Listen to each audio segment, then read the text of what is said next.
Buenas noches, danke por conosco um dia mais. Estou conversando hoje com o membro mais novo da Tweede Kamer de Holanda.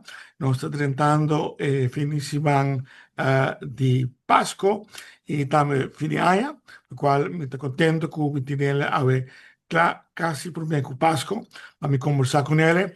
Trata nada menos de persona, maar nou beschrijven, mais novo de Tweede Kamer naar Holanda, Hira Dijk. Que está membro do partido D66, está comprando papiamento, para se ele na papiamento holandês, para assim por conversar mais fácil, ele permitiu no passado que também seja papiamento mais fluente, assim daí por conversar com nós. Nós conhecemos outro, dus ele sabe me mais, bisa jij en je, dus de caso aqui, nós também conversar, mas já informado para você.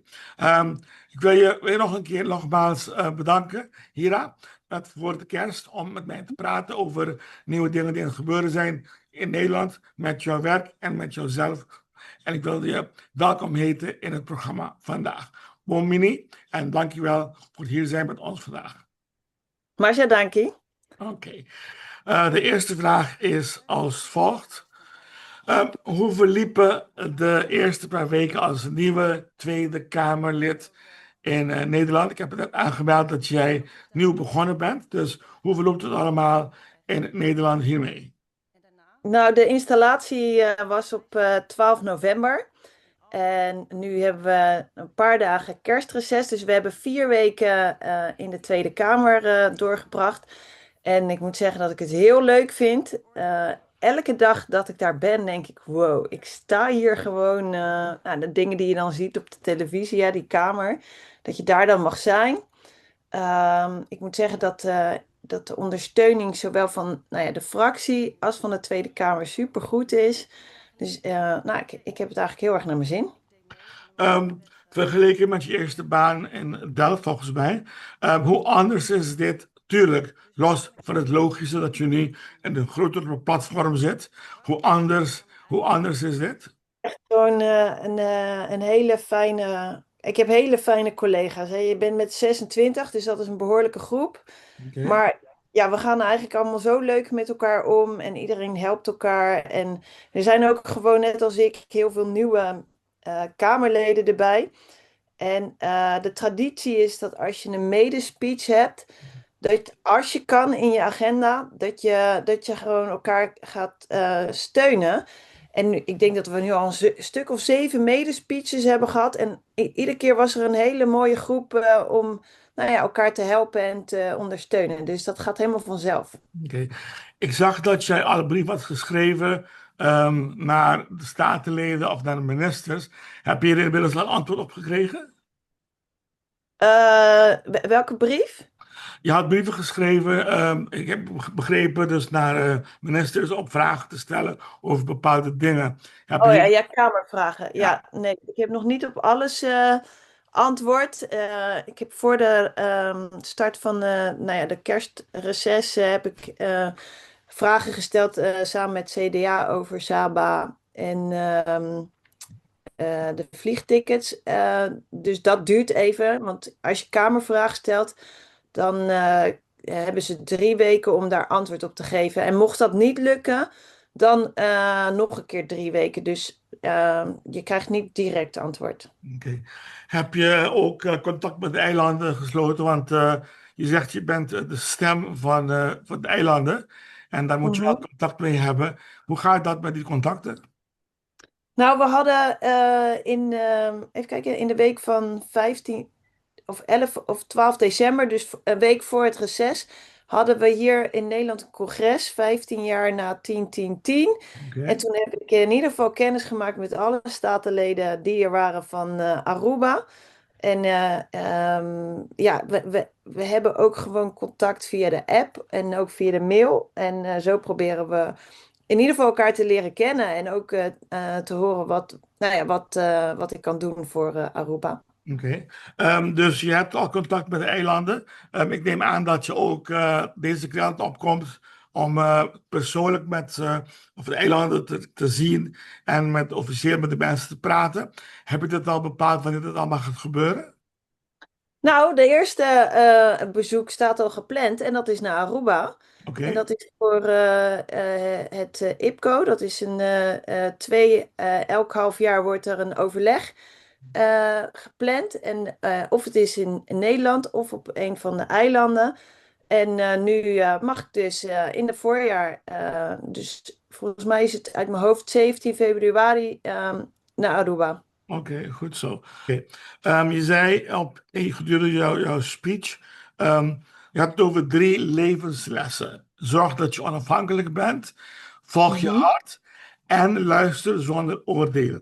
Maar je zei ergens in een ander interview dat het nog moeilijk vindt om te luisteren zonder oordeel. En mijn vraag is, waarom is dat nog zo moeilijk? Nou, omdat bij sommige dingen die je hoort, nou kan je heel snel een mening vormen. En dan ben je al eigenlijk aan het oordelen. Oké.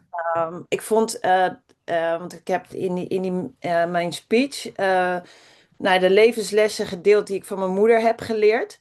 En ik was altijd vol bewondering naar mama aan het luisteren als ik dan zei over iets. Dat kunnen gewoon kleine dingen zijn die op je werk gebeuren of waar je het niet mee eens bent. En dan dacht ik altijd dat zij dan zou zeggen: Ja, Hira, ik snap jou. Het ligt ook altijd aan die ander, weet je. Maar mijn moeder zei altijd heel vaak: van, Nee, maar je moet het ook anders zien. En dan ging ze het helemaal zo uitleggen hoe zij het zag. En zo luisterde zij zonder oordeel. En ja, heel eerlijk, ik vind dat soms moeilijk, want dan denk ik, ja, ik zie dingen toch anders. Maar ik vond haar daar altijd heel erg zacht in. En ja, dat ga ik nog leren, maar het gaat wel steeds beter. Oké. Je zei ook, je hebt het over de eilanden, dat de eilanden, wat wij niet goed naar de eilanden luisteren. Of wat Nederland niet goed naar de eilanden luistert. Hoe wil je dat gaan veranderen? Nou, ik denk dat het ook een heel stuk aan de taal kan liggen. Hè? Dus als je het hebt over gelijkwaardigheid, dan moet je dat ook echt kunnen voelen. Dat je gelijkwaardig bent. En dat als er. Dus wat ik heb gezien in die 4 weken dat ik er zit.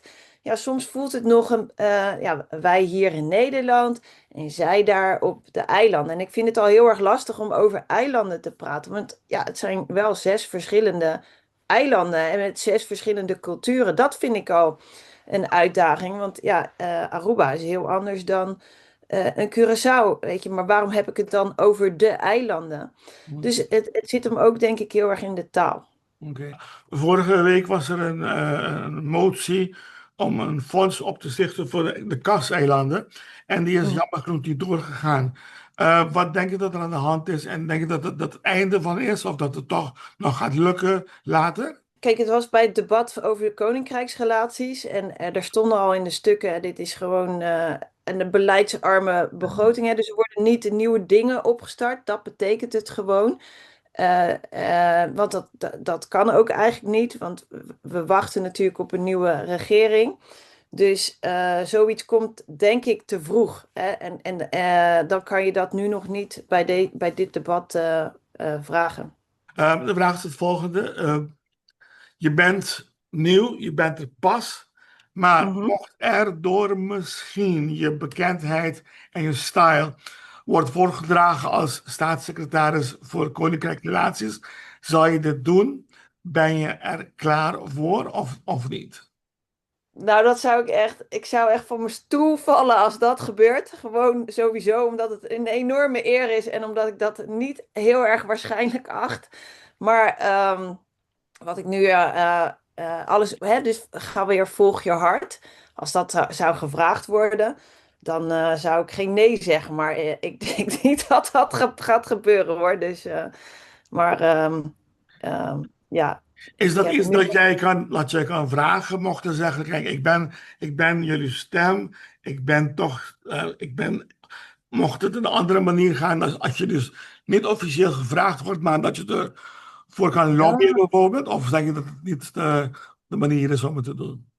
Nee, ik denk dat anderen dan misschien moeten lobbyen. Weet je, ik zou dat nooit uit mezelf doen. Want kijk, ik kom natuurlijk na 3 jaar in de raad. Mag ik nu al in de Tweede Kamer zitten?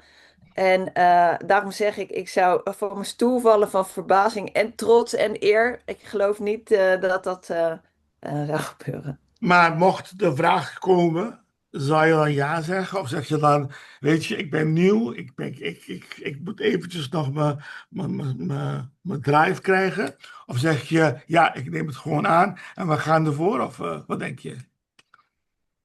Nou, ik vind het sowieso een mooie vraag. Wat ik nu heb. Maar ik loop er natuurlijk pas 4 weken rond. Maar bij alles wat aan me gevraagd zou worden, waar iemand anders heel goed over na heeft gedacht, dan zou ik in ieder geval die deur wel open houden. Ik ga niet zeggen, nee, dat ga ik niet doen. Want ook dat is iets wat, nou ja, als ik kijk wat ik allemaal gedaan heb. Ja, soms is het ook niet gek als je iets doet waar je nog niet denkt dat je dat kan. Maar als je nu al gaat zeggen, nee, dat kan ik niet. Dat zou ik ook mijn studenten niet leren of ook mijn kinderen niet leren. Dus, maar ja, het ligt niet in lijn der verwachting dat het gevraagd wordt. Oké, je zei net, je hebt met de Arubanen die daar waren, ben je gesproken en al gehandeld en genetwerkt. Ehm, wat is je opgevallen van de mensen waarmee je gesproken hebt? Het zij Aruba, Curaçao, Bonaire of Sint Maarten. Wat was jouw indruk van die gesprekken en wat denk je dat er allemaal van uitkomt later? Ja, Het was bij het congres, hè, 15 jaar na 10-10-10. En zo leer ik ook steeds. Hè, dus een Curaçao is niet hetzelfde als Aruba of is niet hetzelfde als Sint Maarten. Ik merkte dat je, nou ja, weet je, ik vind Curaçao altijd heel erg outgoing. Hey, en zo waren, ik kende die mensen helemaal niet en het voelde nu al familie. Dus dat was heel leuk voor mij om te herkennen. En hetzelfde geldt eigenlijk ook, of God ook voor de Arubanen, heel erg warm. Hè, en Sint Maarten, ja, dat was weer een hele andere vibe. En voor mij is het dan heel erg belangrijk om te zien, je moet heel erg openstaan voor een andere cultuur. Hè, en je mag, en dat wil ik mezelf gewoon constant zeggen, je mag er nooit een blauwdruk van maken. Want dat kan niet. En wat ik heel belangrijk vind, is wat ik toen heb gezien. Ik kon niet bij het inhoudelijk programma aanwezig zijn, maar het was gewoon in hetzelfde gebouw. Dus ik ging elke ochtend of in de middag of in de avond gewoon even groeten. En dat vonden ze iedereen die ik sprak heb, van Sint Maarten tot Bonaire, vonden ze gewoon heel erg fijn. En dat is wat ik ook bedoel met het een stukje gezien worden. Als jij gewoon die moeite neemt om even, al is het maar 5 minuten met elkaar te praten, dan weet je elkaar ook de volgende keer beter te vinden. En dat heb ik in die 3 dagen geleerd van dat het eigenlijk heel erg laagdrempelig is. Ook al is er een hele oceaan tussen ons. Maar je moet er wel moeite voor doen. En hoe ik die input daarna heb ik opgepakt. Kijk, ik ben woordvoerder koninkrijkrelaties. Maar er worden ook heel veel beslissingen genomen op andere departementen. Hè. Dus denk aan het onderwijs, denk aan de zorg. Daar zit ook een stukje koninkrijkrelaties in. Maar ik zie het dan als mijn missie dat we alle woordvoerders, dat als er dan iets gebeurt hier en staat het op de agenda, dat mensen denken, oh ja, maar wat betekent dat eigenlijk voor, nou ja, de BES-eilanden? Of wat betekent dat eigenlijk als ik hier iets van ga vinden voor aan de andere kant aan de oceaan? En dat is een stukje bewustwording. En dat kost tijd, maar dat heb ik dus nu altijd in mijn fractie gezegd. Hè? Dus het wordt heel erg gewaardeerd. Al heb je 5 minuten tijd, geef gewoon die aandacht. Komen er dingen op de agenda? Denk ook meteen, maar wat betekent dat eigenlijk voor koninkrijkrelaties? Dus dat stukje bewustwording, dat wil ik heel erg gaan doen. En even, daarna wil ik dat ook bij andere partijen doen. Dus niet alleen bij mijn partij, maar de rest moet dat ook daar bewust van zijn. Even voor de duidelijkheid, je zegt je bent woordvoerder Koninkrijksrelaties. Ben je dat voor jouw partij of ben je dat voor dat commissie? Die Nee, ik ben er Koninkrijksrelaties. voor mijn partij. Hè? Dus Jouw wij partij. hebben, ja, dus voor D66. Oké. Maar stel dat je dingen wil veranderen, dus je had het net over een motie, dan heb je wel andere partijen nodig die jouw motie kunnen steunen, want anders haalt hij het niet. Oké. En ja, ik heb wel heel erg dat ik denk, ja, wij kunnen met koninkrijkrelaties die bewustwording of dat samenwerking op dat deel doen. Maar het is belangrijk dat het ook bij de andere departementen wordt gezien. Oké. Volgende vraag. Ik merk steeds meer, dit keer tenminste, dus bij deze nieuwe Tweede Kamer, dat er meer en meer interesse is van onze kant, onze eilanden. Er worden meer vragen gesteld en zo. Maar toch is er wat men noemt een democratisch deficit. Weet je hierover? Ken je dat concept? Ik heb het wel gelezen, maar ik heb me daar nog niet helemaal in verdiept. In Oké. de deficit. Nee. Want dat betekent dus dat het wel heeft over gelijkwaardigheid, maar dat in realiteit Aruba, Bonaire en Curaçao, dat Nederland meer is dan dat. Als het zo is, hoe denk jij dat jij dat kan Is veranderen? dat ook gaat dat dan ook over die consensus-Rijkswet? Ehm, Onder andere, maar dat gewoon als er bepaalde dingen worden besloten, dat Nederland altijd heerst over de andere eilanden, terwijl ze normaal of gelijkwaardig moeten zijn, bijvoorbeeld. Ik vind dat woordje heersen, dat voelt al een beetje vervelend. Ik wil, net als wat ik in mijn medespeech heb omschreven, ik wil gewoon wij hier en wij daar. En als je zo gaat denken, ga je nooit, weet je, dan denk je echt meer eens aan samenwerking. En ik ga dan volgens mij even een paar vragen terug, want dat debat was op de woensdag. Dat was deel 1. En de donderdag was het debat deel 2. Daar ging de staatssecretaris de vragen beantwoorden. En dat vond ik heel erg mooi. En want ook weer, dan kom ik ook weer bij die democratie-deficit. Omdat ehm, het is een stukje bewustwording van taal dus ook. Want de staatssecretaris opende dat debat. En toen had hij het alsnog weer over mijn medespeech. En toen dacht ik, ik heb wel iets geraakt over die samenwerking. En ergens moet er iemand zijn die zegt, maar volgens mij kunnen we het ook zo doen. Ja, en ik heb wel het gevoel dat die speech dat heeft aangereikt. Oké. Een laatste vraag bijna. De vraag is dit. Neem aan dat de regering het dit keer helemaal volhoudt. Dus het hele termijn volhoudt, 4 jaar lang. Ja. Ehm, Wat wil je dat dan je legende wordt aan het eind van jouw eerste termijn? Dus laten we zeggen, het duurt echt 4 jaar of het duurt maar een jaar of zo. Laten we hopen wel dat het gewoon 4 jaar lang duurt. Wat wil je dat jouw legende wordt aan het einde van jouw eerste termijn als statenlid? Ja, vind ik ook een hele mooie vraag. Wij zitten die rit gewoon uit van 4 jaar. Dat moet ook gewoon nu, dus daar heb ik alle vertrouwen in. Maar wat ik het belangrijkste vind is, wat ik zou bereikt willen hebben, is wat ik zei, dat stukje bewustwording. Dus ik heb voor mezelf nu bedacht, ik wil horizontaal gaan werken hier in Nederland. Dus als je de zorg, het onderwijs, want er worden echt grote dingen besloten bij andere departementen waar ik dan geen zicht op heb, maar die wel heel veel effect hebben.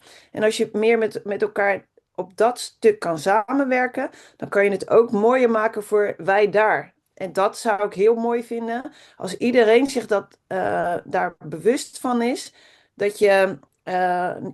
dat er meer in het pakket zit als je bijvoorbeeld in onderwijs of zorg denkt. En dat je ook sneller je gehoord voelt aan de andere kant van de oceaan. Ik ga dat zomaar noemen in plaats van de eilanden. Gewoon aan de andere kant van de oceaan. Dat je denkt, hé, hey, ik zit ergens mee. Ik wil dat gewoon bij de Tweede Kamer neerzetten. En niet maanden op wachten of dat er iemand helemaal niks mee doet. Dus alle statenleden die ik daar heb ik mee kennis gemaakt. Ik heb nummers uitgewisseld. Ja, ik wil gewoon dat de dingen die nu al kunnen worden opgepakt, dat we die ook gaan doen. Ja, Oké. dan ben ik wel heel tevreden als dat lukt hoor. Oké. Oké, laatste vraag. Maar ik bedoel deze vraag met allemaal respect. Je bent jong, je bent mooi, je bent nieuw. Je hebt heel veel energie. Maar als er mensen aan deze kant van de oceaan, jouw woorden gebruiken, aan deze kant van de oceaan, Aruba, Bonaire, Curaçao en de andere eilanden, zeggen ja, ze is nieuw. Hoeveel kunnen we echt van haar, wat kunnen we echt van haar verwachten? als mensen dan een beetje dubieus zijn over jouw gedachten of jouw willpower.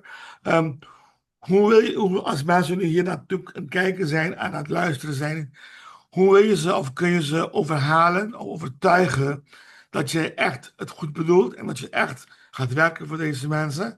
Dit is je kans om te zeggen aan deze mensen die nu kijken: dit Oh. is wat wij gaan doen en vertrouwen, het komt goed. Vind ik een hele mooie vraag. Ik moet zeggen dat ik dat gevoel nog niet herken. Want, nou ja, of het nou van Bonaire tot Aruba, tot Curaçao, tot Sint Maarten. Die energie die wij nu door het scherm zien. En als je dat in het echt ziet, dan. Ik geef dat echt letterlijk door aan de ander. Hè? Die krijgt daar ook weer energie van. Ik zou zeggen tegen mensen waarvan ze denken, ja, kan dat wel? Kijk in ieder geval mijn medespeech terug, want dan hoor je ook, eigenlijk hoor je dat de zaal muisstil is. En wat ik ook wil bereiken, dat dat echt en oprecht is. En dat ik ook wel heel eerlijk ben als sommige dingen gaan heel lang duren. Maar wat ik het allerbelangrijkste vind, is dat je je gehoord voelt. Ik ben nu begonnen met Papiamenses. Ik kon het begin van jouw intro al best wel goed volgen.